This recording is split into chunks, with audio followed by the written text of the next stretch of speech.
let's have a conversation about sleep. Which we both suck at. All right, first of all, we're going to have a speed quiz to see how much Kiki, Kelly here, knows about sleep. You ready? Mm-hmm. Okay, A, B, or C. How much of our life do we spend sleeping? A half, a third, or a fourth? A third. Correct. Yes. Humans almost spend 25 years sleeping. Can you believe that? That's humans who, average lifespan. Which one is more deadly, sleep deprivation or skipping meals? Sleep deprivation. Correct. Which thing can shut the body down faster, starving or sleep deprivation? Sleep deprivation? Yes, it's actually sleep deprivation. Dang. Chronic sleep deprivation can severely shorten our lifespan. How long did your great-grandmother sleep at night? My great-grandmother? Yes, on average. Which side of the family? Okay, your ancestors in general, how long did they sleep at night? Longer or shorter than us? I want to say shorter. Wrong. Damn.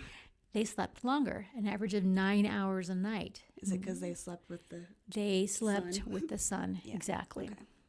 And I sleep with my sleep mask Our on. average today is about 7.5 hours. Which causes more single car crashes, sleep deprivation or alcohol? Probably sleep deprivation. 'Cause Correct. there's parents. Sleep deprivation. Because remember those micro sleeps thing? Drowsy driving slows reflexes, impairs judgment, and can trigger micro sleeps behind the wheel. And I know y'all parents ain't sleeping, so How many times a night do you dream? 1 time, 4 times, 10 times? 10 times. 4 to 6 times. You didn't say 4 to 6. Okay, 4 times. How many weeks of poor sleep until you have emotional problems and increased anxiety and depression? 1.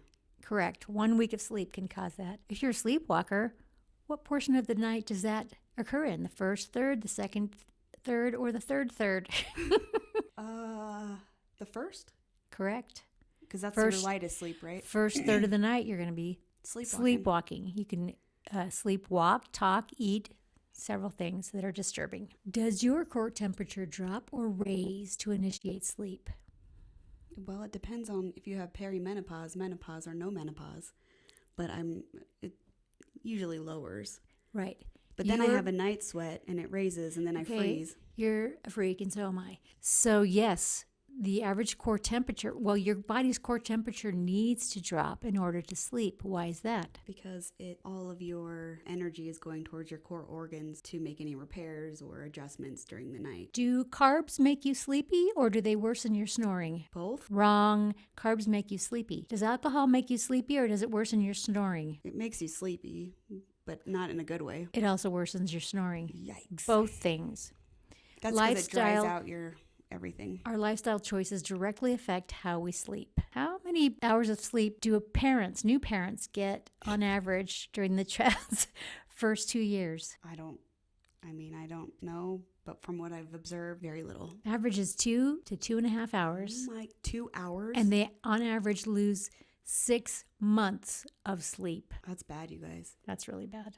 We need to fix a lot of stuff, and that's just another one thing. No wonder we all suck.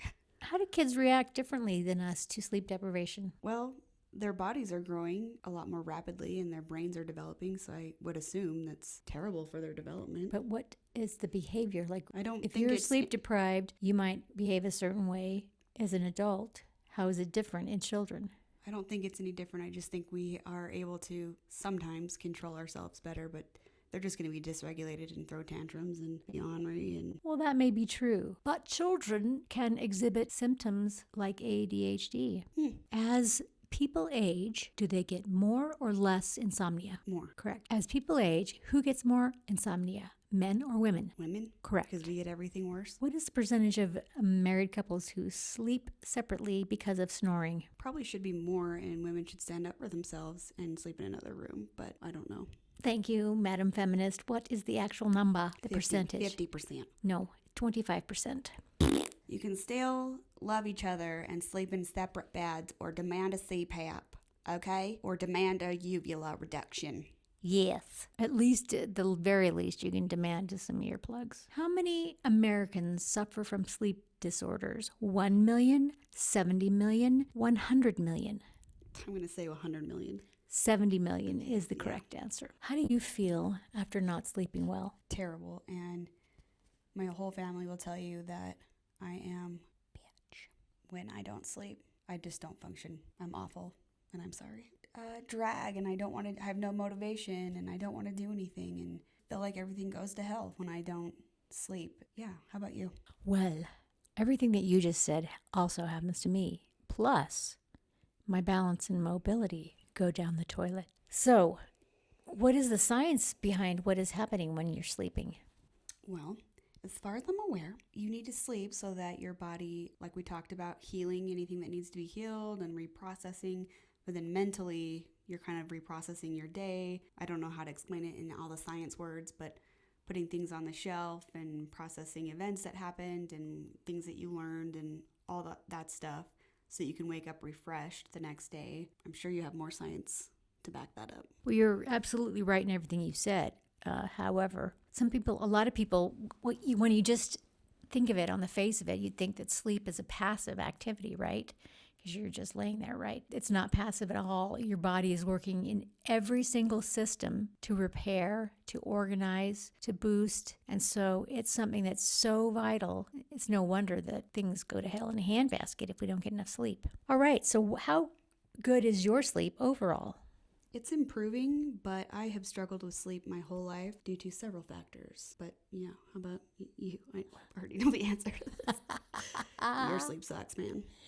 Well, last night it was actually better because I was really trying to use the sleep hygiene, but I have some neurological dysfunctions like heat dysregulation and stuff like that make it hard to sleep sometimes. But I believe that I can help it be better, and we're going to tell you how. So, what besides hormones affect your sleep negatively? Besides hormones, it is kind of like your activities before bed. So working out or having an elevated heartbeat. So getting in like a fight or probably watching something scary or like tense before bed isn't great. We all know that screens, being on your phone or watching TV late into the night isn't good for sleep. If you've got a lot on your mind, that's not great for sleep. Light, if it's too light in your room or if the temperature is too hot or cold, depending on your preference. Caffeine is terrible. Alcohol is terrible, but right before bed. Even caffeine for a lot of people right after noon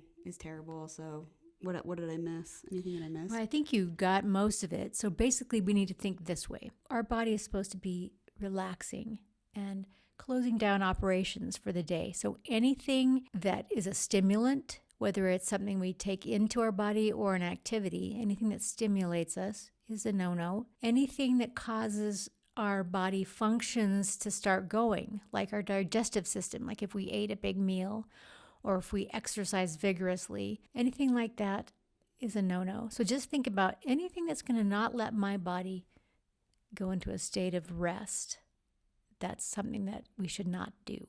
How about things that we can do to have a good sleep? Going to bed at a specific time and having somewhat of a routine every single night. And I am not great at that. I'm trying to do better. Not looking at my phone and especially not like scrolling and looking at all the doom and gloom. I also suck at this, but not drinking too much caffeine during the day. I have to have it cool in my room and I have to have a sleep mask and I have to have like noise or like a sleep book or something. I overthink everything and so it's really helpful for me to either like meditate or write down ideas before I go to bed to get it out of my head. Otherwise, a lot of times I'll just sit there and think about things or I'll spiral on something. So for me, since I have night sweats a lot of the time, I have cooling sheets, which is a little bougie, but it really helps me because I have to have as few clothing on as possible and my cooling sheets, and it has to be cool and really dark in my room. How about you? For me, you said it was bougie to have cooling sheets. I have cooling sheets, a cooling blanket, a cooling pillowcase, and cooling pajamas. All the cooling things. I have to have it cool at night. I also, critical for me is to have earplugs in. It's very hard for me to give up the habit or to put my phone down at night, to stop reading or to stop whatever I'm doing. When I put my phone away, I don't look at a screen at all. After about 9:30, I do way better. And if I put my earbuds in and listen to sleep music or a sleep story, I also do a lot better. What do we know? In conclusion, sleep has some very important processes and functions that occur during it. We have things that happen during REM sleep that are critical, and we have things that occur during non-REM sleep that are critical as well. Our body functions, our body systems all get repaired and organized during sleep. So it is absolutely critical that we start having better sleep hygiene. That means that we have to, I know sometimes at night after work, I know this is the way I am. I crave my downtime, When I'm off work at 5, I crave doing the things that I want or need to do. And when I get to read a book or be on my phone for whatever dumb reason, it's really hard for me to put it down and give up that downtime, because I know that as soon as I do, I'll be going to sleep and it'll be the next thing you know, get back to it the next day. But now that I know how literally not enough sleep can shorten your lifespan, I know how important it is to keeping my mind sharp. And I have, even more experience now knowing how it just kills my mobility and balance when I don't get enough sleep. It's worth it. It's worth it for me to work hard to have a new habit, to have good sleep. And we want to hear from you. We would love to see all your comments. I want to know what you're thinking about sleep or anything. Or if you have a cool story about sleep, tell us. We want to hear it. Yeah. Love ya. Bye.